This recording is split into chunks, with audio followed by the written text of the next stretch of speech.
Good morning. Welcome to NTD. Good morning. Here are today's top stories. The Israel Defense Forces bearing down on Hamas, killing thousands so far, but the terrorists are still able to launch rockets at Israel. Get the report on this with Jason Perry and efforts to bring a short and long-term halt in the fighting. 14 killed in a university shooting in Prague and dozens more wounded. We have more on the shooting that Czech officials say is the worst the country has ever seen. Harvard's embattled president is in hot water again, and it could become a problem for Harvard. The university's board finds more duplications in Claudine Gay's work, and a House committee wants answers. A jury finds 3 police officers not guilty in the death of an unarmed man in 2020. A video captured the man saying he couldn't breathe. Actor Vin Diesel hit with a lawsuit by a former assistant. The Fast and Furious star is accused of sexual assault. Talks for a potential merger between Warner Brothers Discovery and Paramount Pictures is reportedly in the works. Find out what this could mean for customers. What gives the feeling of Christmas? For some, it's the aroma of fresh pine from a live tree that gets them in the spirit. How a small business owner overcame COVID challenges to bring people this joy.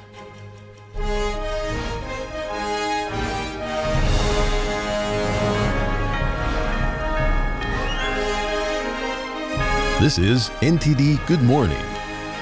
Live from our global headquarters, here are Evelyn Lee and Kevin Hogan. Welcome to NTD. Welcome. Today is finally Friday, December 22nd. Yes, we made it to the end of the week. And you know, the IDF recently just posted video showing grenades found in a school in Jabalia. Oh, wow. Yeah, and I think that was when they were evacuating the civilians, right? And then the IDF was searching the area. Yeah. Well, we're staying on similar news, but the top news today is after 3 days delay, the UN Security Council says it expects a vote today on a resolution that calls for suspending the war between Israel and Hamas. The UNSC says a pause in military action is needed to bring humanitarian aid to the Gaza Strip. This comes as a World Health Organization teams report, quote, unbearable scenes in the region.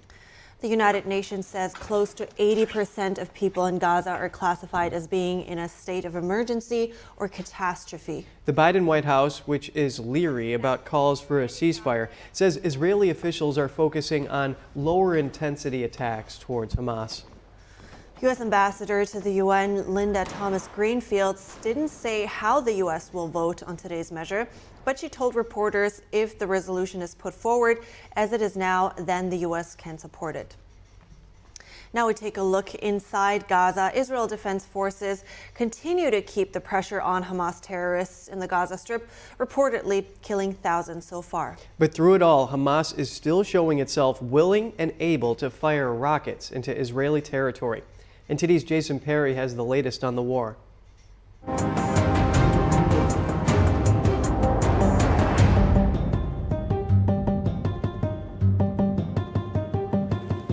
Israeli forces in Gaza City destroyed what they called the network of underground tunnels in Hamas's elite headquarters. Meanwhile, Israeli forces remain in close quarters combat with terrorists in the Gaza Strip. According to the Hamas-run Ministry of Health, approximately 20,000 people have been killed in Gaza since the war began. And on Thursday, an IDF spokesperson said they've killed approximately 8,000 terrorists, according to the Times of Israel. And although Israel Defense Forces are making significant progress, Hamas terrorists continue to demonstrate their ability to launch long-range rockets into Israeli territory. On Thursday, sirens sounded in Tel Aviv and residents ran for cover. Most of the rockets were intercepted by Israel's anti-missile defense system, as seen by the puffs of smoke in the sky. And there were no casualties, according to an Israeli news site. But the pain is still felt in Tel Aviv. Please help us. We need them now. Shaili Hamami's brother, Alex Labanov, is still being held hostage by Hamas in the Gaza Strip. And his pregnant wife is trying to cope without him. She every week go to the doctor to take off herself, but she can't. She broke. She needs Alex to be with her. We need you to help us to get them back now. We can't leave them there. But will there be another ceasefire to release more hostages? Israel has been vocal in wanting a pause in fighting to release hostages, but remain firm in their plans to continue fighting the war until Hamas is defeated. On the other hand, Hamas said they want the war to end completely before they will release the hostages. On Thursday, a senior official in the Palestinian Authority met with the foreign minister of the United Arab Emirates to discuss a possible ceasefire. And according to the UAE's state-run news agency, they discussed how different countries around the world are trying to end the war. Jason Perry, NTD News.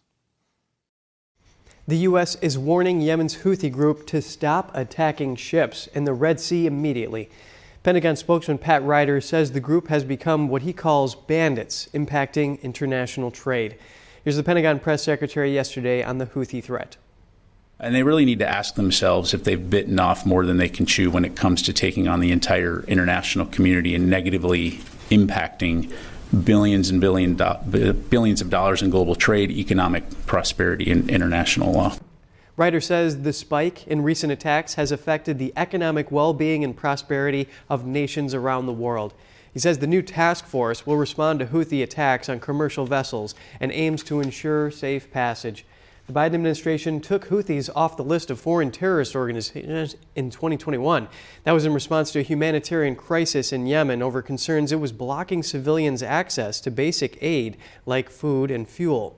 The U.S. started reviewing the Houthis' status after it hijacked a ship and its crew last month. A shooting in the Czech Republic left at least 14 dead and more than 20 wounded. Police say it was a student that opened fire at Charles University in Prague and that the suspect is dead. Authorities believe the shooter killed his father earlier in the day and was planning to commit suicide.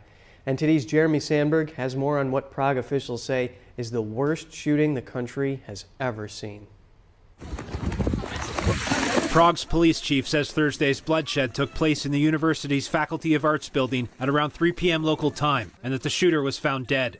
Authorities say 14 people were killed and 25 injured, but warn the death toll could rise. The 24-year-old suspect's name has not been released. Police gave no details about the victims or a possible motive. The country's interior minister says investigators do not suspect a link to any extremist ideology or groups. There is no indication that the matter had any connection to international terrorism. Police say the shooter acted alone and was an excellent student without elaborating further. Student Jacob Wiseman says he was taking an exam alone with his professor when he heard the shots and screams. Thankfully, we locked the door in time and he was not able to open our door. And he went from the inside to the balcony where he was also shooting at people. One eyewitness that happened to be walking by campus at the time says when he heard the bangs, his brain automatically rejected the situation until he saw people running out of the building and riot police. Fully equipped with the automatic rifles, covered in Kevlar helms, Kevlar vests. I realized that, okay, this is something going on. Investigators believe the suspect killed his own father earlier Thursday in his hometown of Hostun, just west of Prague. Officials say he legally owned several guns and had been planning to commit suicide based on a search of his home. He's now the suspect in another killing, in the murder of a man and his 2-month-old daughter in Prague last week. Shootings are relatively rare in the Czech Republic. University authorities state they are tightening security in university buildings with immediate effect. The Czech government declared Saturday a national day of mourning to honor the victims. Jeremy Sandberg, NTD News. A quick update on former President Trump's legal battles. A former U.S. Supreme Court law clerk claimed this week the High Court is likely to rule against the Colorado Supreme Court decision to remove Trump from the state's primary ballot. Chris Landau told Fox News this week he's confident the ruling will be overturned with one look at it. Landau worked for Supreme Court Justices Clarence Thomas and the late Justice Antonin Scalia. Landau says it's one of the most anti-democratic decisions in U.S. history, and in his words, is a kind of lawfare. In a separate case, former President Trump is also asking a federal appeals court to delay his defamation trial involving E. Jean Carroll. That's set to start on January 16th. A Manhattan federal jury in May found Trump liable for sexually abusing Carroll in 1996 and awarded her a $5 million judgment. Trump's attorneys are appealing that judgment and are asking for a 90-day hold on the trial. Trump's legal team says it needs time to consider other legal moves, like taking the case to the Supreme Court. Up next, Harvard's embattled president is in hot water again, and it could become a problem for Harvard. The university's board found more duplications in Claudine Gay's work, and a House committee wants answers. What this could mean for the university, we speak with a law professor to learn more. Fast and Furious star Vin Diesel accused of sexual assault. More on the allegations from his former assistant when we come back.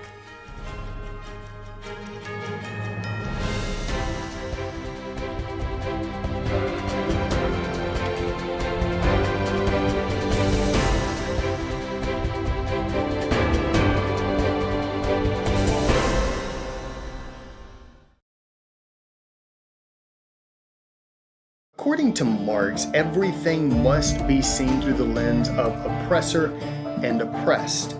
Our property rights have continued to get weaker. The threat of these takings is no longer just for public use, but also for better use. This means that the government can't force the exchange of property from one private citizen to another private citizen. This is nowhere near the Founding Fathers' intentions. We now have a record share of Americans that have never been married, I being one of them. In fact, the median age of a first marriage has never been higher. Now you may be thinking this is only affecting single adults. Well, not exactly. According to Pew Research, 1 in 4 parents living with their child are unmarried. And let's take a look at how many children are currently living with either one parent or no parent.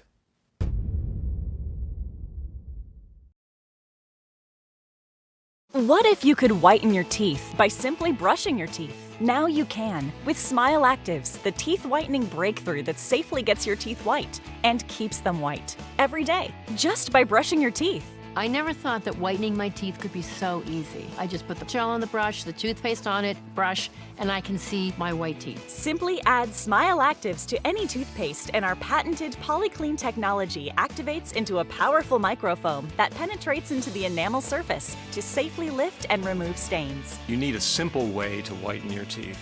Without strips, without trays, without going to the dentist. And it was about time that a product was developed that you would be able to do that with just brushing. And now, Smile Actives is even better with new Pro Whitening Gel with 33% greater whitening power, clinically shown to whiten teeth faster, up to 8 shades. 100% of users saw whiter teeth. On food stains, coffee and wine stains, even on veneers, crowns, and dentures. I eat the blueberries, I drink the coffee, and I know that Smile Actives will keep my teeth white every day. If you could use something so easy like Smile Actives to take yellow teeth to white teeth, why wouldn't you? Why spend hundreds of dollars for whitening treatments at the dentist when now you can whiten your teeth with new Smile Actives Pro Whitening Gel every time you brush your teeth? Call or go to smileactives.com and for a limited time get new Pro Whitening Gel for just $24.95.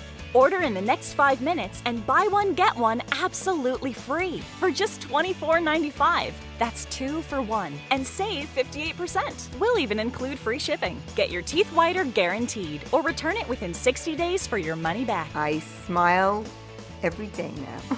The difference is literally night and day. So now I'm always smiling, always choosing, because now my teeth are much whiter. This offer is not available in stores, so call or click now before the special buy one get one free offer goes away.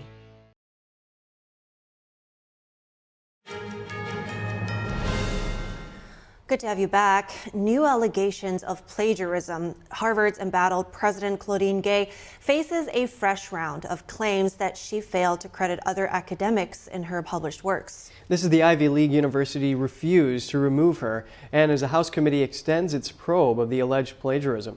NTD's Arlene Richards has the latest on this developing story.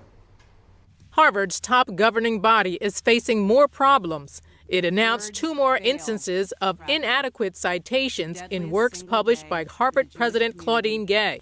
Gay's publications had been questioned earlier this month. The issues this time were found in Gay's 1997 doctoral dissertation. Harvard said the examples included duplicative language without appropriate attribution. The findings come in the midst of a request by Representative Virginia Foxx that Harvard release internal materials. Foxx, chairwoman of the House of Representatives Committee on Education and the Workforce, launched an investigation after receiving testimony about rampant anti-Semitism on university campuses. On Wednesday, Foxx expanded the investigation to include Gay's alleged plagiarism. In a letter to Harvard, Foxx hinted that federal funding could be withheld if the university failed to adhere to appropriate standards. The board didn't fire Gay after initial claims of plagiarism. Those findings include Gay's alleged use of work by Carroll Swain. Swain, a black academic who studies issues of race in America, told American thought leaders Gay was dishonest. But I do care that the academy, the progressives, the elites, that they advanced her, and I don't know that they held her to the same standard. And I think that it was dishonest for her not to have given more credit to where she got our ideas from, which would have been my book, Black Faces, Black Interest. Harvard has said that it still has no plans to remove Gay from her position. The board said Wednesday that Gay would update her dissertation and that there was no violation of Harvard standards for research misconduct. The Harvard policy on research misconduct states that there must be a significant departure from accepted practices. The misconduct must have been committed intentionally, knowingly, or recklessly, and the allegation must be proven by preponderance of the evidence. On the other hand, Harvard's Guide on Sourcing says this on plagiarism. In academic writing, it is considered plagiarism to draw any idea or any language from someone else without adequately crediting that source in your paper. The university's own students have called the board's response a double standard. Arlene Richards, NTD News. Joining me now for more on this is William Jacobson, a Cornell Law School professor. Good morning, Professor. It's good to have you this morning. First, I'm wondering about what you think. Do you think this case affects Harvard's academic integrity, reputation? What does it do to Harvard? How is it going to come out of this as an institution? Well, I think it taints the Harvard brand. I mean, the Harvard brand was the best and the brightest. Leading university in the world, perhaps. Some people may disagree, but it's certainly one of the top in the world. And they have somebody who's at the head of the institution who has committed numerous, I think we're up to 10 or 12 or 14 instances of plagiarism dating back to her doctoral dissertation. And Harvard is standing behind her. It's an embarrassment to the university. She really is tainting the brand. And I don't know what they are thinking, because if it was anybody else, they would have been kicked out. If a student did this, they'd be kicked out of school. So why is she being treated differently than a Harvard student? It's a terrible look for the university. Right. So I want to talk about more about the reputation of Harvard and how that looks. Is that generally what your colleagues, or let's talk about other Ivy League schools, think as well about Harvard? How is it affecting the reputation of Harvard and the high profile? What do your colleagues say about it? What are you hearing? Well, I think you can just read what people are writing. I mean, there was an op-ed in the New York Times, I think today or yesterday, calling on her to resign from a prominent black academic. She stole ideas from a prominent black academic. This is not a race issue as some people are trying to portray it. This is an integrity issue. And when the leader of your institution has been shown not to have integrity, that has to taint the entire institution, because she's responsible for enforcing the plagiarism provisions that she herself has violated. So help us also understand more about the technicalities and the specifics that Claudine Gay is accused of. Some say there is an inadequate citation, but it is not an idea theft. Tell me more about the differences there. Well, some people say, well, she didn't steal someone's ideas, but she stole their work. She stole their words. And so I think that's a distinction without a difference. And I think that's a distinction that Harvard would probably not make if it was anybody else, but they're making it for their president. So people are trying to word around it, and they're trying to, I think the New York Times is now using the phrase that nobody's heard of before of word repetition or something like that. They're inventing ways to keep her in place as president of Harvard. And the question is, why are they doing this? And I think they're doing it because there was already a controversy over how she handled reactions on campus and reactions in general that were anti-Semitic arising out of the Hamas butchery of Israelis. So she was under pressure for that. Then this came up, and Harvard, I think, has just decided it's going to defend her. And what was incredible is Harvard reached that decision before completing a thorough investigation. Numerous instances have come out after they said they were going to back her and she was not going to be removed. So this is just a horrible thing for the university. Harvard may think its brand is beyond reproach, but so did Bud Light. And I think that this is Harvard's Bud Light moment, and how the Board of Trustees or Board of Overseers deals with it, I think is going to affect the university more than they can even imagine. Right, and Harvard's brand is, of course, a big point in this. I'm also wondering about the students. How will it affect them? Would it be that it could compromise maybe the high standards by which the students can be held to, because the president is not held to quite the same of the standards? Well, I think it'll make students even more cynical than they already are, because they will see that they're at an institution which does not live up to its own ideals, and that excuses people in power who violate those ideals. And that's a big issue on campuses. So, there is a loss of trust in institutions across society, and there's a loss of trust and confidence in higher ed in particular. Every polling shows that. This is just another example that is not going to go away anytime soon. Thank you very much for your insights today, Professor William Jacobson. Thank you. Moving on, Fast and the Furious star Vin Diesel is being sued for alleged sexual battery. The lawsuit was filed in Los Angeles Superior Court by his former assistant, Asta Jonassen. She alleges that in 2010, Diesel forced himself on her at a hotel in Atlanta. Asta Jonassen is also suing Diesel's company, One Race Productions, and Diesel's sister, Samantha Vincent. The suit alleges that a few days before the incident with Diesel, the supervisor of One Race propositioned Jonassen. She alleges Diesel's sister, Samantha Vincent, who is also the president of his company, fired her hours after the hotel suite incident with the actor. In addition to sexual battery, the suit charges Diesel and other defendants with a hostile work environment, negligent supervision, and wrongful termination. Jonassen is also seeking a civil penalty of $10,000 for each violation. 3 Tacoma, Washington police officers were acquitted yesterday in a killing of an unarmed man in 2020. Witnesses testified that Manuel Ellis was shocked with a stun gun and forcefully restrained. Video footage showed one officer restraining Ellis by the neck as another fired a taser into his chest. The officers say they stopped Ellis because he was approaching a car turning at an intersection. They said his behavior was violent and that he attacked them. Police said they had no choice but to respond forcefully. Defense lawyers argued that Ellis died due to his drug use and a heart condition. Ellis had methamphetamine in his system at the time of his death. Prosecution witnesses testified that the officers were the aggressors and attacked Ellis unprovoked while he was standing on the sidewalk. The medical examiner ruled his death a homicide caused by oxygen deprivation, and a video captured Ellis telling officers he couldn't breathe. Up next, former Trump lawyer Rudy Giuliani is filing for bankruptcy protection just days after he was ordered to pay nearly $150 million to 2 former Georgia election workers. Robert F. Kennedy Jr. sounding the alarm about ballot access laws he says favor the two-party duopoly.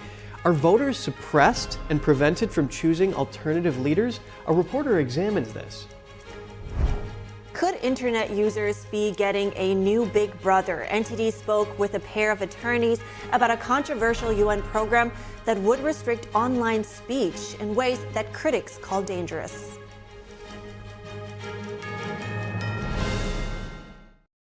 The highest art is beautiful, breathtaking,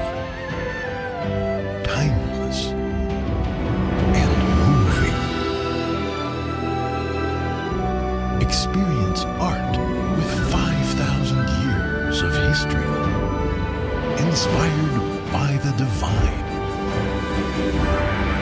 Experience Shen Yun. It's just clear as day. The media, whether it's broadcast, cable, or print media, has become extremely biased. And I started looking online for alternative ways to get information. And I saw an ad for a free trial. And I looked at it and I said, Epoch Times. I mean, come on, this is end of days type of stuff. I mean, what are they going to be talking about here? And I said, well, it's a free trial. Let me dig in.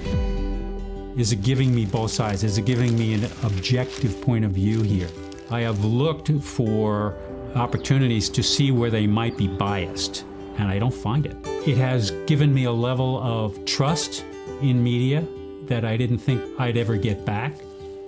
I love the Epoch Times because it has renewed my faith in the idea that a reliable, responsible, non-biased source of information is available. And I can say that I love it because of that. Anyone who's ever sold a home can tell you it is really hard. That's why who you work with matters. Together with Homelight, we've helped thousands of people sell faster and for the best price.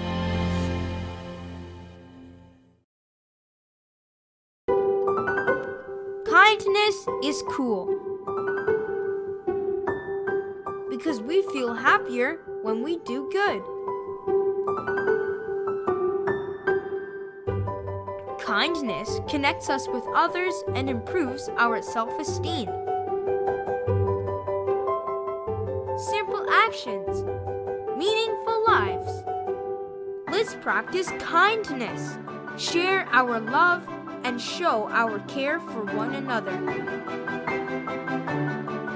Submit videos of kindness to Gangjing World for prizes up to $10,000 in cash.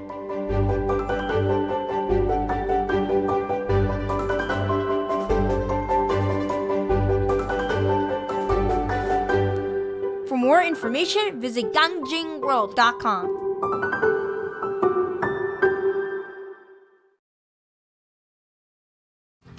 Adopting you was the best decision in our life.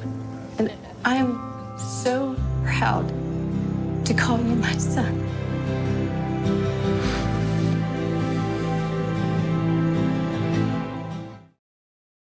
I'm Don Ma in New York City, and we are NTD News.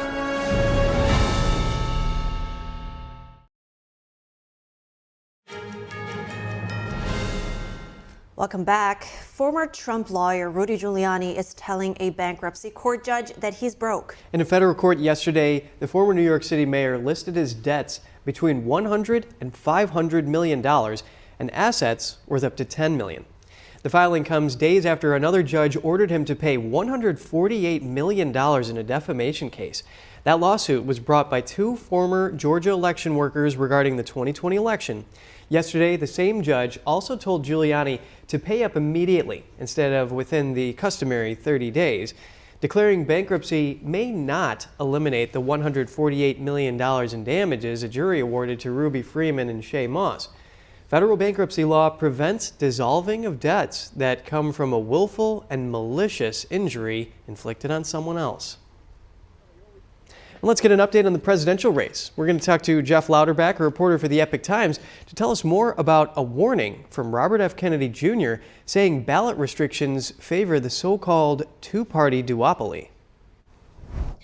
Well, he has challenges that obviously Donald Trump is the presumed Republican nominee, and whether it's Biden or someone else is the Democrat, they don't have issues. They're automatically on the ballot. So as an independent, he has guidelines. He has to collect signatures. No different than if you're running for city council or school board.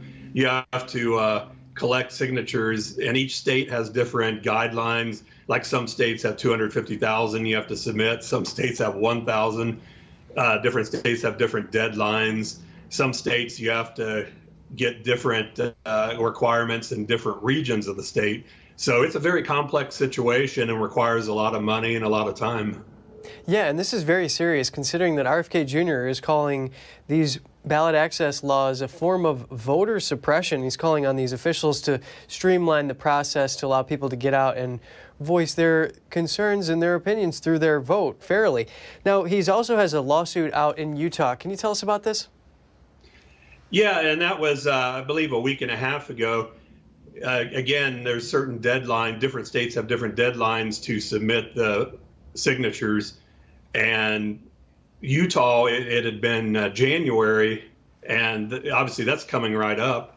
I can't remember exactly, but I think Utah was 1,000 signatures. So it's not many signatures, but it's the deadline that he had an issue with. So he filed a lawsuit, and the lieutenant governor was one of the defendants. So a couple of days later, the lieutenant governor came out and said, or she agreed to move the deadline to March before. So he has until March in Utah to submit the signatures of qualified voters. But that, even though she moved that deadline, that's still, the lawsuit is still in the court system, and it's going to be moving through. So, Jeff, that was Kennedy's lawsuit that even said that that was the earliest deadline imposed on these independent candidates, and that there was never a January deadline upheld by a court before. Now, we look at January here. There's going to be some big announcements probably coming up in Kennedy's campaign, Salt Lake City. Yeah, and there's speculation. Obviously, I've covered this campaign closely since April when he decided to get in, and obviously he was a Democrat then, and he was preparing for primaries. And then on October 9th in Philadelphia, he announced he was running. So that changed the whole scope of his campaign. So a lot of these states, more than half, to submit petition or signatures, you have to have your running mate, your vice presidential candidate named if you're a third party or independent candidate. And there's speculation on January 3rd that he's going to name his running mate.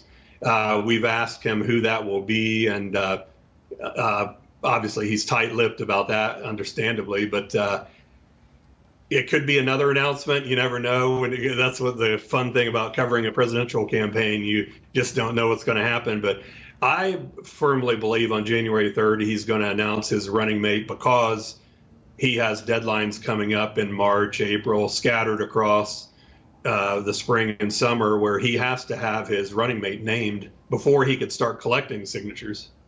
Right. Well, Jeff Louderback, reporter for the Epoch Times, thank you for the update on this. Thank you. Elon Musk wrote on Twitter this week that free speech is a bedrock of democracy, but a UN program aims to restrict it in potentially frightening ways. NTD's Daniel Monahan spoke with a pair of attorneys, one who specializes in free speech, the other the author of a blog called Coffee and COVID, about the implications. Have you seen the latest news on social media? No, that's not true. It's a load of conspiracies. The Internet of Trust is what the UN agency UNESCO calls its plan to make the digital world safer. It would clamp down on what it describes as misinformation, hate speech, and conspiracy theories online. Constitutional attorney Erin Mercino says the problem with trying to limit alleged misinformation and conspiracy theories is who decides. Because we've seen throughout the years that the conspiracy theory of today can sometimes become actually the generally accepted principle of tomorrow. Mercino brings up Hungarian physician Ignaz Semmelweis, labeled a conspiracy theorist for saying women were dying after childbirth because doctors weren't washing their hands.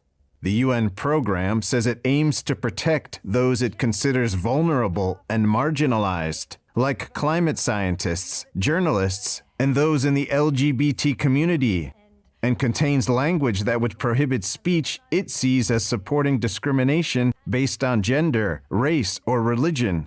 There can be immigration controls put in place for very valid, non-discriminatory reasons for matters of national security.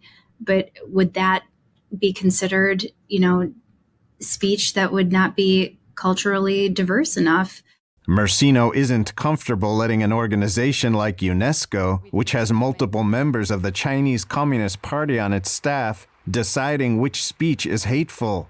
Certainly the speaker may have no hate in their heart whatsoever, and they're just describing certain policies that they think would be more beneficial, or the person is speaking in accordance with their conscience or their religious views. Discussion of public health measures could also be restricted under the UN program. Attorney Jeff Childers is the author of the daily news blog Coffee and COVID. He says the word misinformation, under the UN's definition, includes statements that are true. Say you tell people the sky is blue. I say that's misleading because you know what? Sometimes there's clouds in the sky. And the clouds aren't blue, right? So I'm going to shut your social media account down.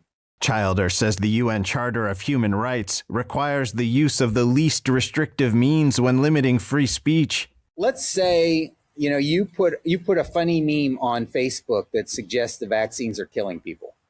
Well, if somebody's being misled at this point by your humorous meme, then wouldn't it be less restrictive for the government to put out its own funny meme about how great the vaccines are? They're like vitamins.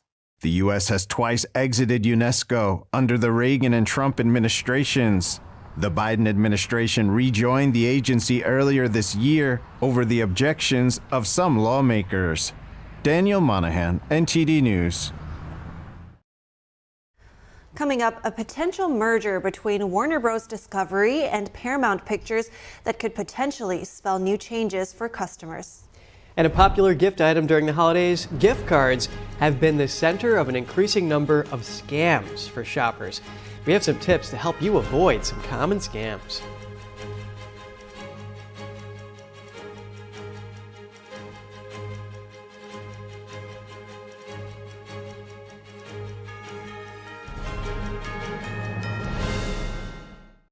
Stay tuned to get 2 rolls of alien tape free. You wouldn't stick your mother-in-law on the wall, but you could with alien tape. It just sticks. Just peel and stick to make anything stay in place quick. Brick, pavers, marble, tile, plastic, even leather. Nothing works better than alien tape. You wouldn't stick your fishbowl on a moving car, but you could with alien tape. The secret is nano-stick technology that grabs and locks on to secure one side of the surface to the other. Alien tape secures in seconds, then twist, pull, and rinse to reuse. Call or go online to get your first roll of alien tape for just $19.99, plus shipping and processing. But to make this deal really stick, we'll give you 2 more rolls absolutely free. You get 3 rolls of alien tape for one low price. Order now. To order, call 1-800-490-1364 or go to tryalientape.com. So call 1-800-490-1364 or order online at tryalientape.com. Ancient Scandinavians, often referred to as the Vikings, might not have been so simple and barbaric as they've been portrayed for the last decades. In order to understand the Vikings on a deeper level, we need to take a closer look at their original belief system, their earliest ethical principles and worldview, which are revealed in the myths, stories, and prophecies of their times. In many of the Viking stories, we learn about the dangers of corruption of the human soul, and all this ties into how and why the world and humankind eventually degenerates, leading up to the end times and the last battle between good and evil. In this episode, we're going to take a look into the inner world of the ancient Scandinavians and get acquainted with 2 of their most central tales that reveal their guiding principles for humankind, both for themselves as well as for mankind in modern times. Are you ready to help your family get prepared for the unexpected? Everyone in? Here we go! Ladybug and Cat Noir know how important it is to be ready. Because you never know when Hawkmoth is going to strike, or a disaster will hit.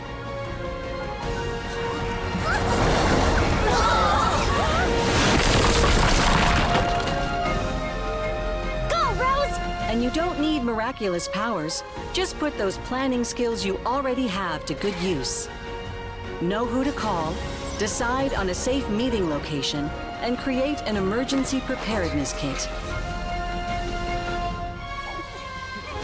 Make a plan that will help you and your family be ready when emergencies happen. Ready Kids can help. I'm coming to save you! Get started at ready.gov/kids. We're in the nation's capital asking the important questions so that you're in the know. Join us daily, Monday through Friday, on the Capitol Report on NTD News.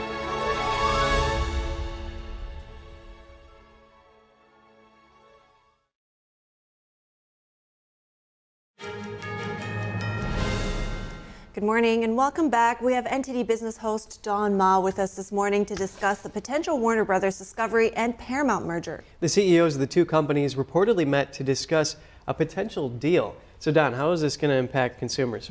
Well, I think this is going to benefit some. I think that's for certain. And some analysts are saying that this merger potentially could create the biggest movie studio in Hollywood, and it would create the third largest streaming service in terms of subscriber count. So if the merger does go through, that means potentially the streaming services of these two companies, which is Paramount Plus and Max, they could merge into one. And just think about that. For those who are subscribed to both of these platforms, that could mean with just one app on your phone, your TV, or your computer, you could watch a ton of things you could ever dream of. That's from football, live football, in fact, to about every hit movie you can think of. And it'll probably be cost efficient as well, because before, if you're subscribed to two streaming services, now you're just paying for one. And I think the one combined price would probably be more affordable than paying for two services individually. And besides the consumers, I think this could also benefit advertisers as well, because if you think about it, for those people who are on a budget, they can probably only choose one or the other, depending on which one checks more of their boxes, the streaming services.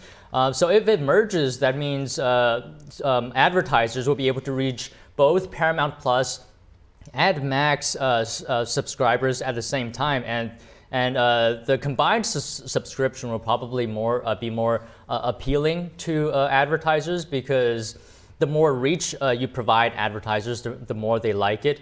And as well, this potential merger could be a way for the two companies to compete with Netflix, because if they're combining their streaming catalog, they're on a much better footing to compete with the sheer amount of things you can watch on Netflix as well.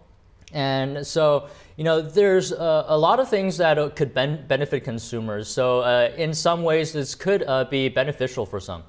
Interesting. Interestingly enough, though, not everybody seems to think that they're necessarily better off together. But what else have you been seeing in terms of reactions to this? Yeah, like you said, despite some potential positives, investors are actually not liking the idea of this potential deal, because when the news broke, shares of Warner Brothers Discovery afterwards actually went down. And here's the thing, Warner Bros. Discovery has around $45 billion of debt, and Paramount has around $15 billion of debt. So the ongoing decline in the TV business and other things as well is expected to make it harder for the firms to deal with all that debt, which will be combined after the merger. And it's unlikely that the debt will go down, because you'll need further debt to make this kind of deal, the size of this kind of deal, to happen.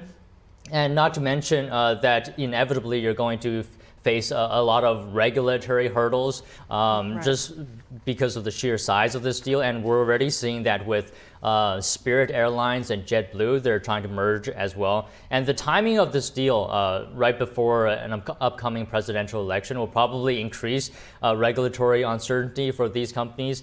And some analysts are actually saying this deal is sort of a move to play as well for survival for these two companies. And if we look at other mergers as well, like Disney with Fox, I mean, how profitable did Disney become after the merger? Its streaming service in the fourth quarter apparently lost more than $250 million. So investors at the end of the day are just looking at whether this will be profitable. Yeah, and Don, on that debt, they say you need money to make money, so that could pose a challenge. But just think about the synergy behind it. If Warner Brothers Discovery uses its international distribution to help boost Paramount's franchise, and then if Paramount uses its streaming for the children's programming to boost Warner Brothers streaming ambitions, that could really be, a big plus for them. Yeah, I mean, there's definitely benefits to this merger, accompanied with some worries, of course. Yeah. So, Don, do you have anything else? Yeah, sure. Microsoft is planning to end support for the Windows 10 operating system by October 2025. This could actually result in about 240 million PCs being disposed of, potentially adding to landfill waste, and this is according to Canalys research. Microsoft plans to provide security updates for Windows 10 devices until October 2028 for an undisclosed fee, that is. The next operating system anticipated to bring advanced AI technology to PCs, which could be the boost Microsoft needs for the current sluggish PC market. Yeah, nothing goes over Top's Windows XP, though, I think. Anyway, what about the trade in the Red Sea that we have talked about a little while back? Any updates there? Yeah, a very important topic here. Germany's Hapag-Lloyd and Hong Kong's OOCL said on Thursday they would avoid the Red Sea. They're the latest shipping companies to do so after attacks by Yemen's Houthi group. The hostilities are putting a chokehold on a ship passage through the Suez Canal, which handles about 12% of trade worldwide. And the cost to ship a container from China to the Mediterranean was up 44% in December alone due to the Red Sea disruptions. Of course, this is according to Freightos.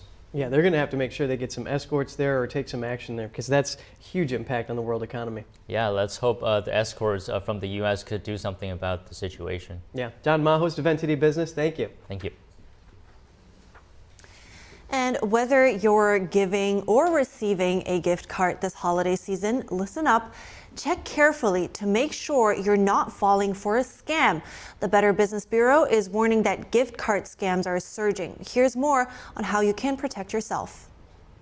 They're a popular holiday gift idea, but scammers are increasingly targeting gift cards to steal from you. Gift card scam reports are up 50% for 2023 over 2022, and we're not even done with the year yet. The Better Business Bureau is reporting a surge in gift card scams, warning that scammers could be tampering with gift cards and stealing barcodes, or targeting online shoppers and asking them to pay with a gift card that's not from the retailer. That's a huge red flag. There's a lot of scams that are perpetrated where the scammer is asking for a gift card, such as like a grandparent scam or a utility scam. The BBB also warns consumers that scammers use other tactics to steal from them too. Before you buy a gift card, here's what to look out for to avoid becoming a victim. 1. Check for stickers covering the barcode by rubbing your finger over the back of the physical card. The stickers may contain a phony barcode, and when it gets scanned at checkout, you'll unwittingly be sending that cash to the scammer's account. 2. Be careful of websites that check your card's balance. The BBB says some sites could use your card's ID number and PIN and drain money from it. When you buy a gift card and you give that number and that PIN to somebody, that money's gone. So it's really important to know who you're giving it to and what they're going to use it for. And finally, check for ripped or wrinkled packaging. The BBB says thieves often remove gift cards from the display rack and record the numbers linked to that card, including the activation PIN. And here's a bonus tip from the BBB. Pass on too good to be true gift card deals and avoid websites or social media ads that promote gift cards for popular retailers at big discounts. Scammers use a method to steal payment card info. They recommend shopping directly from the merchant instead. Good tips. And live Christmas trees, COVID sent prices skyrocketing, and big box stores are tough competitors, but one small business owner broke through the challenges to brighten up Christmas for many, and it involves personal relationships. Find out how in our special report. Santa's reindeer are hitching rides with helicopters. These flying deer in Utah are part of a government research program. We have the details after this.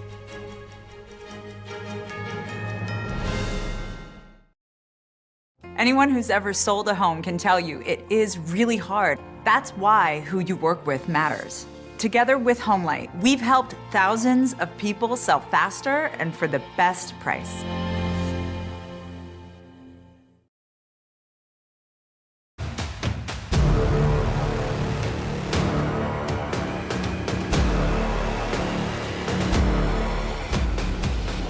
Organize your freezer. Now keep your freezer fresh and long-lasting. Smart Freezer Container. Thanks, Soyun. The magic of the freezer. Make efficient use of freezer space. Keep the freezer cleaner and more tidy. Easy to store modular system. Resistant from -22 degrees to 212 degrees. For family safety, BPA-free and LDPE material. Different sizes for different applications, depending on the size and use. Use it smartly. Efficient space utilization for cold air circulation. Neatly organized with minimal empty space. Partitions and trays for more efficient storage. Smart Freezer Container. Thanks to Soyun.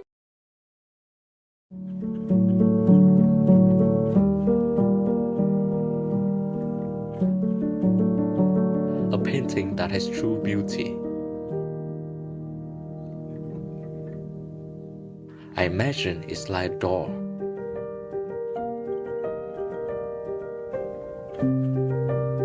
The artist holds the key to open the door and bring people to a purer world.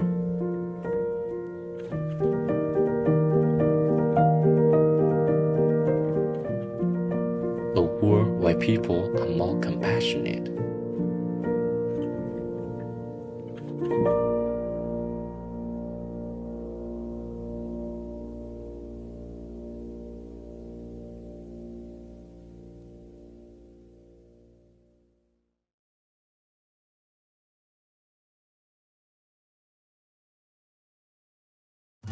Say goodbye to harsh, bitter coffee and hello to a delicious, smooth brew. With specialty quality beans, expertly roasted in-house, you'll taste the difference with every sip. Fermented with a blend of 50 enzymes, Days Coffee delivers a rich brew like no other. Made with the highest grade specialty beans available, you're sure to taste the difference. Elevate your morning with Days Enzyme Fermented Coffee.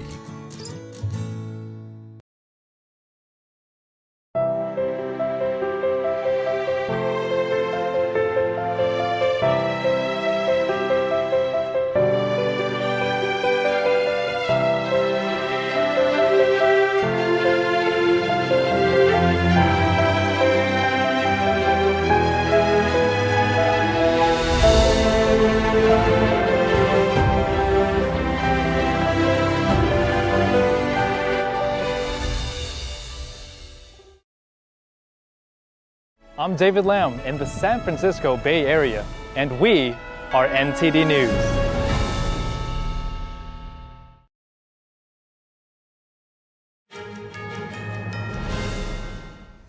Welcome back. We're talking about Christmas now. What a fun tradition to just decorate the Christmas tree, especially if it's the whole family, don't you think? Oh yeah, all those decorations from lights. You can get that vintage Santa collection, those little ceramics, and then they got the boughs of holly, the pine wreaths. Yeah, and nowadays you have all these, personalized little ornaments that you can hang up. And it's never too late to find your perfect Christmas tree, even if you don't have one. That's right. I went out to investigate what all the rage is about in a certain type of tree. Take a look. I'm out here in Cedar Grove, New Jersey at Cedar Grove Christmas Trees, and I'm standing next to an 8.5-foot balsam fir tree that came all the way from Canada. And let me tell you, the smell makes me think of pristine, snow-covered coniferous forests. Let's find out how these trees journey to people's homes and why. I love the smell. I just love the smell, and ever since I was a kid, I loved sitting by the tree when everybody was asleep and just looking at the lights and just daydreaming. These trees, able to make it through the holidays, are cut to last. Customers choose varieties for their fullness, type of smell, and the strength of their branches. But this lady points to what she calls a spiritual reason for getting a live tree. Oh, I just like to remember the holidays of old, which are no longer exist because I come from a very big family locally. And everybody's family's bigger. We live in a more global type of atmosphere where people move and they don't stay close to the community anymore. The workers say when they're brought home and put in water, that's when the smell hits. It means Christmas. The smell, I love the smell when you come in the house. You got the smell of a fresh, we like to get balsam because they smell the best, I think, and it just makes the house smell great. It smells like Christmas to me, and if you don't have a fresh tree or at least some fresh pine greenery in the house, it's just something's missing from Christmas. Big box stores sell live trees too, but there's a risk no employees will be around to help with the selection or secure it to the vehicle. But not at this small business, especially if it's a 15-footer. We needed at least 2 or 3 guys to take it down and carry it over to the netting area to get it cut and netted. And then we needed about 4 or 5 guys pulling the tree to get it through the netting station. And then we needed a couple more guys to get it up on the car and tie it up. Meet the owner, Rocco Malanga. He says he's been doing this his whole life. There's people come here that have seen me since I was a little boy, and they make sure they remind me of it. I'm a little heavier and a little bit less hair, but they do remember me every year, and it's really special. Here, shoppers pick trees for their looks and check to make sure there are no bald spots. A luxury buying online just can't always deliver. I just see the excitement on people's faces when they're here. It's really a special experience. They're here taking photos with their family. The tree just becomes part of the tradition. Malanga says COVID threw their business a curveball with dwindling supply and skyrocketing prices out of their control. These days, it's the price. Like everything else, consumers are feeling a little bit of a pinch. We've tried our best here to keep the prices down, keep a good value for families, and I think in the coming years we'll come out of this and still be doing this and keep a good value. Employees face the challenge of unloading an 18-wheeler with 500 to 600 trees in a few hours, and the business contends with the weather and competitors selling synthetic trees that are mostly made in China. But still, they're out there supplying what they call a more traditional Christmas tree. It's so nice that they're actually trying to keep the prices low. And it's also a great experience just to go out and pick that tree. Yeah, and you're keeping the economy local, helping out a small business by doing so. It's great stuff. Right. All right, more on Christmas. Santa's reindeer are now hitching a ride with helicopters. But jokes aside, you have to look at these flying deer in Utah. It's not Santa's sleigh and his 12 reindeer, though. It's part of a government research project. Each winter, the Utah Division of Wildlife Resources captures around 1,200 deer in the state. Their goal is to put GPS tracking devices on the animals and track their migration patterns. Yeah, they're just hanging out right there. The deer are caught, fitted with GPS tracking collars, and given health assessments. Then a helicopter airlifts the harnessed deer to a staging area where they're released unharmed back into the wild. Look, that's the best thing I've seen all day, with their little legs hanging out. And I think they blindfolded them, right? So they don't freak out about the height and everything. Okay, yeah, that's a good thing. Definitely, you got to keep the animals' mental health in mind, too. Yeah, right? Imagine you look up and you just see 3 deers flying around. Anyway, all right.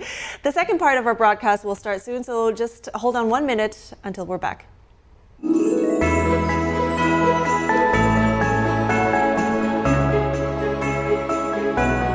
Hi everybody, I'm Kelly Wright, host of America's Hope right here on NTD. Guess what? We've got a special celebration because it's beginning to look a lot like Christmas. So coming up on NTD, we're going to be celebrating a joyful Christmas. And you're all invited to watch as we celebrate Christmas in music and song from around the world. Join us on NTD.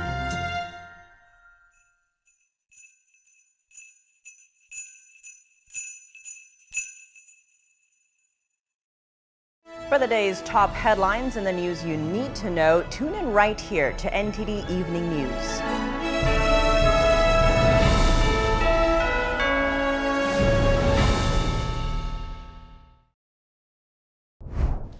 Good morning. Welcome to NTD. Good morning. Here are today's top stories. 14 killed in a university shooting in Prague and dozens more wounded.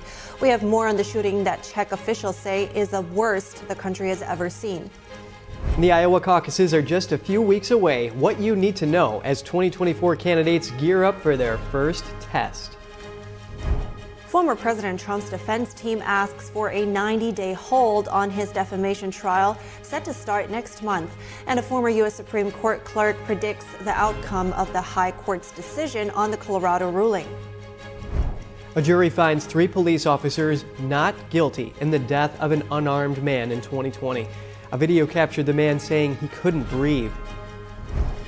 Holiday travel is at its peak. Are airlines avoiding last year's meltdown? And why are some choosing to take a train? Santa is putting on a scuba mask this year. Stay tuned as we take a look at what he's doing underwater in Florida.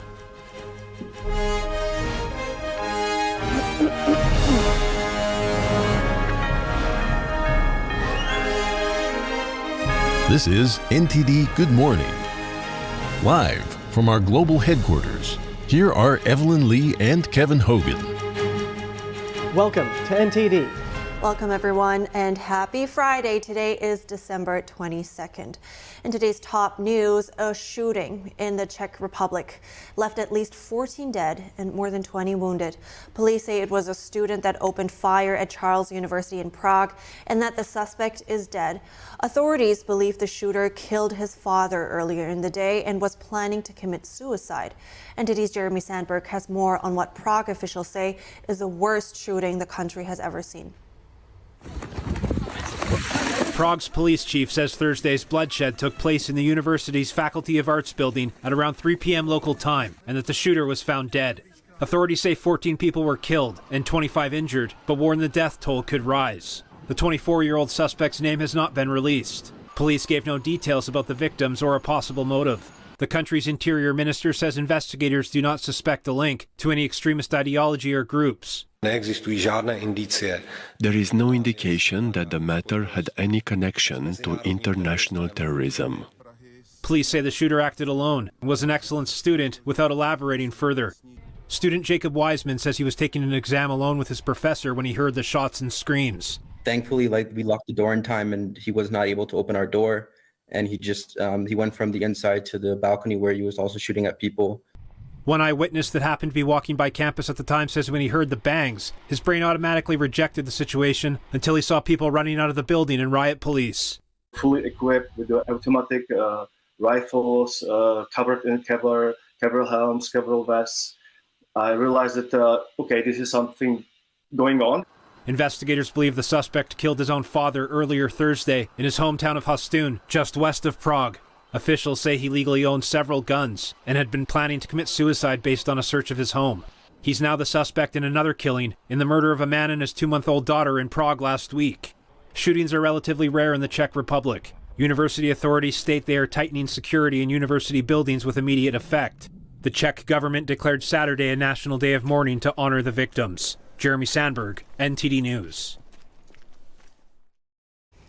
Just tragic. And bringing it back to the U.S. now, Iowa Republicans will be the first to cast their votes for a 2024 presidential candidate in next month's caucuses. A caucus is overseen by the state's party, unlike a primary overseen by the state government.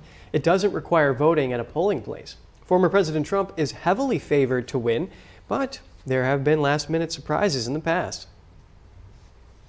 And here with us live to discuss how the Iowa caucuses work and how crucial they are is Lawrence Wilson, a politics reporter for the Epoch Times. Lawrence, thank you for your time today. Can you start by telling us how these caucuses work in Iowa? Well, it's pretty simple. It's just a gathering of people who live in a particular voting precinct and are members of a particular party. So each party has their own caucus, and instead of going to cast a ballot in a primary election, you show up at a meeting, and at that meeting, they do some party business like elect local officials, party chairs and so forth. And then they have a presidential preference poll every 4 years. So it's pretty simple. People get up and make speeches, lobby for their favorite candidate. Sometimes the candidates themselves show up at one of the caucuses, and then people cast their ballot, and they're counted right on the spot, and each precinct holds its own meeting. Really great seeing American democracy play out in those gymnasiums. And I was reading how the Democratic side is actually going to use some mail-in ways of casting their votes there for their preferred candidate. So why is it so important for candidates to do well at the Iowa caucuses?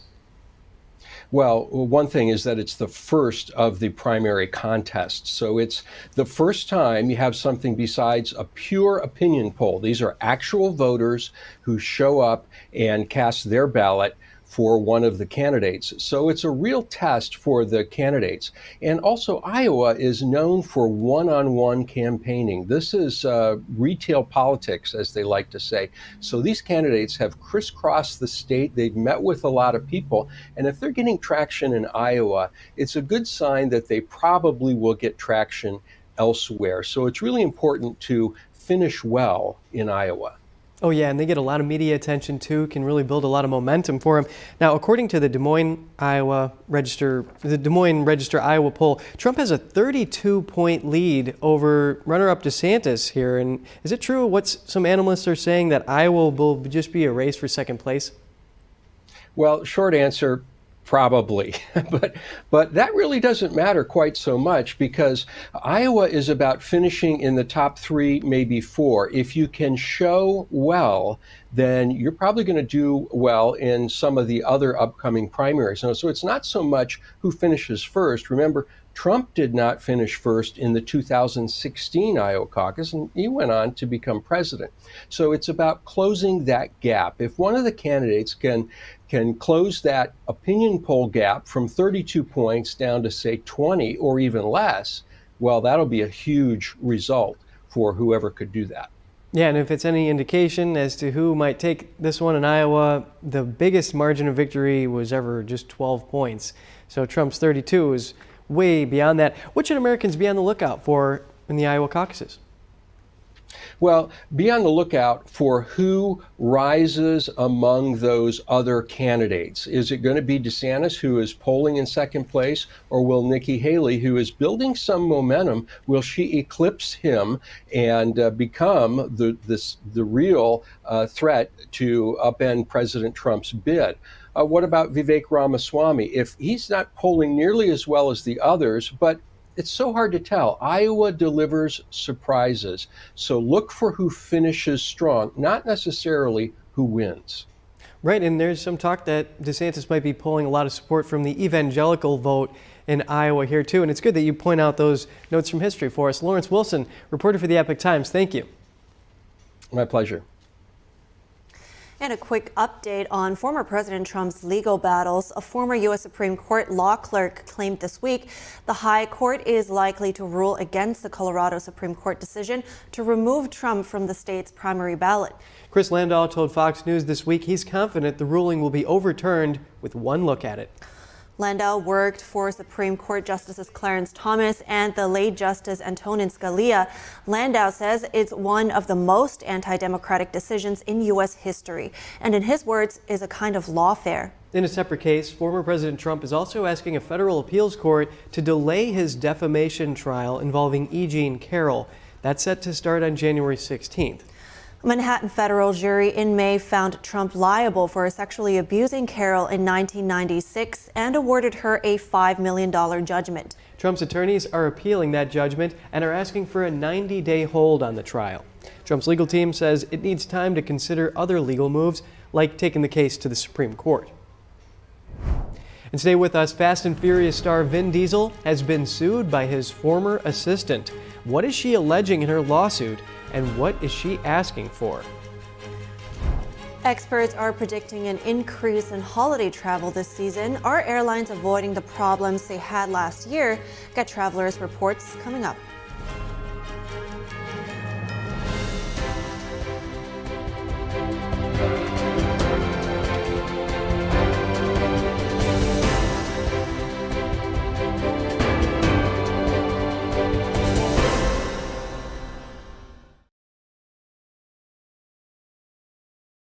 Anyone who's ever sold a home can tell you it is really hard. That's why who you work with matters.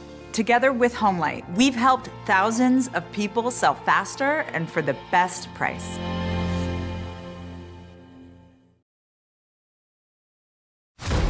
Chief Division Counsel and DOJ have approved a no-knock breach. We want the subject to be on display, doing the walk of shame, full visual impact. Any questions? Are we becoming a police state? We don't need to have a crime. What we need is a person to look at. And then we go find out what crime you did. FBI! Our focus is shifting. Our main priority as a bureau is going to be domestic terrorism. Really paints anybody who's right of center. If you're a pro-life, pro-family Catholic, they define you as radical. These are anti-government. We have freedom of religion and freedom of speech. Violent extremists, and they must be dealt with. We can do anything we want.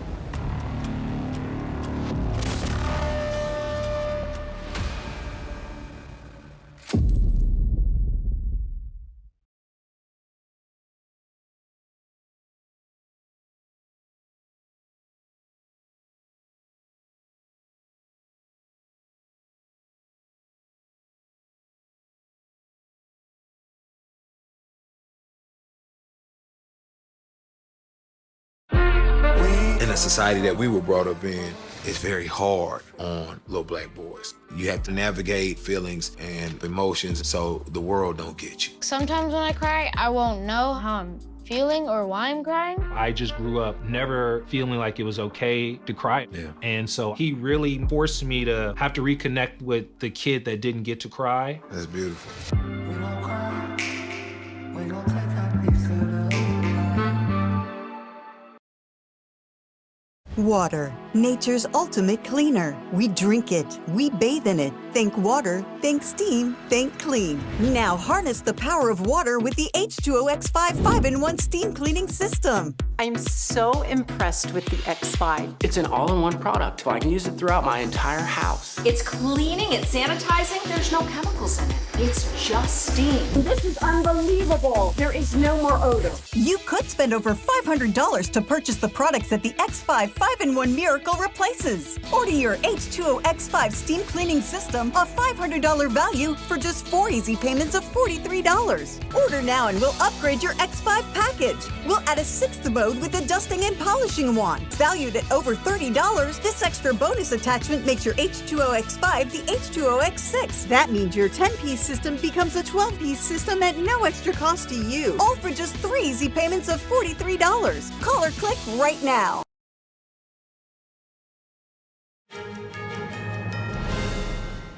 Good to have you back. The U.S. is warning Yemen's Houthi group to stop attacking ships in the Red Sea immediately. Pentagon spokesman Pat Ryder says the group has become what he calls bandits impacting international trade. Here's the Pentagon press secretary yesterday on the Houthi threat. And they really need to ask themselves if they've bitten off more than they can chew when it comes to taking on the entire international community and negatively impacting billions and billions of dollars in global trade, economic prosperity, and international law. Ryder says the spike in recent attacks has affected the economic well-being and prosperity of nations around the world. He says the new task force will respond to Houthi attacks on commercial vessels and aims to ensure safe passage. The Biden administration took Houthis off the list of foreign terrorist organizations in 2021. That was in response to a humanitarian crisis in Yemen over concerns it was blocking civilians' access to basic aid like food and fuel. The U.S. started reviewing the Houthis' status after it hijacked a ship and its crew last month. Houthi attacks in the Red Sea are forcing some shipping companies to reroute their cargo ships. This has caused some exporters and retailers to warn of potential cargo delays and product shortages. Germany's Hapag-Lloyd and Hong Kong's OOCL said on Thursday they would avoid the Red Sea. They're the latest shipping companies to do so after attacks by Yemen's Houthi group. The hostilities are putting a chokehold on ship passage through the Suez Canal, which handles about 12% of trade worldwide. The cost to a ship container from China to the Mediterranean was up 44% in December alone due to the Red Sea disruptions, according to Freightos. 3 Tacoma, Washington police officers were acquitted yesterday in the killing of an unarmed man in 2020. Witnesses testified that Manuel Illes was shocked with a stun gun and forcefully restrained. Video footage showed one officer restraining Ellis by the neck as another fired a taser into his chest. The officers say they stopped Ellis because he was approaching a car turning at an intersection. They said his behavior was violent and that he attacked them. Police said they had no choice but to respond forcefully. Defense lawyers argued that Ellis died due to his drug use and a heart condition. Ellis had methamphetamine in his system at the time of his death. Prosecution witnesses testified that the officers were the aggressors and attacked Ellis unprovoked while he was standing on the sidewalk. The medical examiner ruled his death a homicide caused by oxygen deprivation. And a video captured Ellis telling officers he couldn't breathe. And Fast and Furious star Vin Diesel is being sued for alleged sexual battery. The lawsuit was filed in Los Angeles Superior Court by his former assistant, Asta Johnson. She alleges that in 2010, Diesel forced himself on her at a hotel in Atlanta. Asta Johnson is also suing Diesel's company, One Race Productions, and Diesel's sister, Samantha Vincent. The suit alleges that a few days before the incident with Diesel, the supervisor of One Race propositioned Johnson. She alleges Diesel's sister, Samantha Vincent, who is also the president of his company, fired her hours after the hotel suite incident with the actor. In addition to sexual battery, the suit charges Diesel and other defendants with a hostile work environment, negligent supervision, and wrongful termination. Johnson is also seeking a civil penalty of $10,000 for each violation. Warner Brothers, Discovery, and Paramount Pictures are reportedly in talks of a potential merger. And earlier we spoke with Don Ma, the host of NTD Business, to get the details of how this would affect consumers. This merger potentially could create the biggest movie studio in Hollywood, and it would create the third largest streaming service in terms of subscriber count. So if the merger does go through, that means potentially the streaming services of these two companies, which is Paramount Plus and Max, they could merge into one. And just think about that. For those who are subscribed to both of these platforms, that could mean with just one app on your phone, your TV, or your computer, you could watch a ton of things you could ever dream of. That's from football, live football, in fact, to about every hit movie you can think of. And it'll probably be cost efficient as well, because before, if you're subscribed to two streaming services, now you're just paying for one. Interestingly enough, though, not everybody seems to think that they're necessarily better off together. But what else have you been seeing in terms of reactions to this? Yeah, like you said, despite some potential positives, investors are actually not liking the idea of this potential deal because when the news broke, shares of Warner Brothers Discovery afterwards actually went down. And here's the thing, Warner Bros. Discovery has around $45 billion of debt, and Paramount has around $15 billion of debt. So the ongoing decline in the TV business and other things as well is expected to make it harder for the firms to deal with all that debt, which will be combined after the merger. And it's unlikely that the debt will go down, because you'll need further debt to make this kind of deal, the size of this kind of deal, to happen. So, investors at the end of the day are just looking at whether this will be profitable. Yeah, and Don, on that debt, they say you need money to make money, so that could pose a challenge. But just think about the synergy behind it. If Warner Brothers Discovery uses its international distribution to help boost Paramount's franchise, and then if Paramount uses its streaming for the children's programming to boost Warner Brothers streaming ambitions, that could really be, a big plus for them. Yeah, I mean, there's definitely benefits to this merger, accompanied with some worries, of course. And as the holiday rush ramps up, a slow-moving West Coast storm is threatening to disrupt travel. More rain will lash Southern California today as flood threats persist in some areas. This after heavy rain already wreaked havoc on some roadways. The storm system brought heavy rain to parts of coastal Southern California from Wednesday to Thursday, with rainfall ranging from 1 to 5 inches, with some areas receiving over 6 inches. The deluge caused knee-deep floodwaters, road closures, and evacuations just before the holiday weekend. Although the worst impact occurred on Thursday, heavy rain today still poses a flooding risk in affected areas and beyond California. Holiday travel season is already underway. Airlines are expecting millions of passengers. Are airlines on track with timely service? Let's hear what travelers are reporting so far. Holiday travel is already in hectic full swing. Airlines feel confident they can handle the crowds. Last year's holiday flight debacle is still fresh in many people's minds. Transportation Secretary Pete Buttigieg says the government will be holding airlines accountable to operate smoothly and treat passengers well amid disruptions. AAA forecasts over 100 million Americans will travel 50 miles or more from home between tomorrow and New Year's Day. What are airline passengers saying so far? Flight's been good, real consistent, a little bit of turbulence on that first flight coming in. Travel hasn't been too bad, nothing like what we were expecting. Definitely better than last year for sure. Honestly, it was great. I flew standby, which the week of holiday, is tricky to do, and I made it on the second try, so I'm feeling really lucky. Feel like Santa's real. He's good. He's out there. But why are many New Yorkers and other travelers choosing to travel by train instead? Cheaper. Significantly cheaper. Okay, it's fast, and then you have time to relax. With millions of holiday travelers in transit, where are they going? Where did their journeys begin?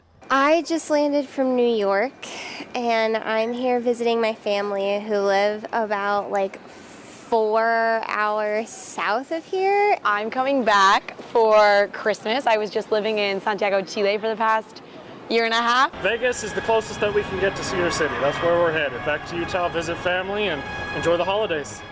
While the weather remains an unknown factor, it seems like holiday travelers can at least expect a smoother experience than last year. Looks like it's going pretty smoothly. How do you feel about your upcoming flight, is it? I'm ready, yeah, I'm going to fly out tomorrow. But I have taken the Amtrak, a 20-hour train ride from Chicago to New Orleans once. It was cool. How was that? Yeah? Clickety-click. All right, well, okay, good to know. But now moving out of the snow and cold, a special kind of Santa is spreading Christmas cheer at the Florida Keys Aquarium encounters. Santa put on a diving mask once again this year and started dishing out treats to the aquarium's residents. According to the Florida Keys News Bureau, Captain Spencer Slate of Slate's Scuba Adventures, was doing the honors this year. He fed various reef fish, some curious cow-nosed rays, and a Florida lobster. Oh, that's a delicacy. And while the Florida Keys National Marine Sanctuary's open waters are a no-feed zone for fish, visitors at aquarium encounters can follow Santa's example and feed the fish there, and throw a wave to Santa while they're at it. Awesome. Yeah, that underwater scenery is really nice, all those different sponges and things. Yeah, but Santa just seems to be everywhere nowadays. Yeah. In Venice, on the boat, Right. underwater. Gondolas, yeah. Yeah, all right. As the Christmas holidays approach, New York-based Shen Yun Performing Arts is preparing to launch its 2024 touring season. Returning this year with an all-new program, the worldwide tour will encompass over 200 cities across 20 countries. The performances are made up of short pieces that take the audience on a journey through Chinese traditional culture. The company's mission is to revive China's 5,000 years of divinely inspired culture before communism. The first performance kicks off today in Nagoya, Japan, and then heads to the United States. Oh. We will have a special segment in the work when we get an inside look at what it takes to be a Shen Yun dancer. Yeah, that's a lot of work that goes into that for sure. Yeah, absolutely. And I have to say, it was a very insightful interview because it was very in-depth, and it's just incredible how much thought that goes into one piece like that, and the history and the morals. I would argue that it's worth to just keep an eye out for that one. Yeah, a lot of repetition to perfect those moves they do. Right, and you do it over and over again. I don't want to give too much away, but it is quite, it's a lot of sweat and tears. All right, we have to wrap up our show now, but we'll keep you updated with the latest information. Stay tuned for our News Today broadcast at 11 a.m. Eastern Time. Thanks for watching. I'm Evelyn Lee. And I'm Kevin Hogan.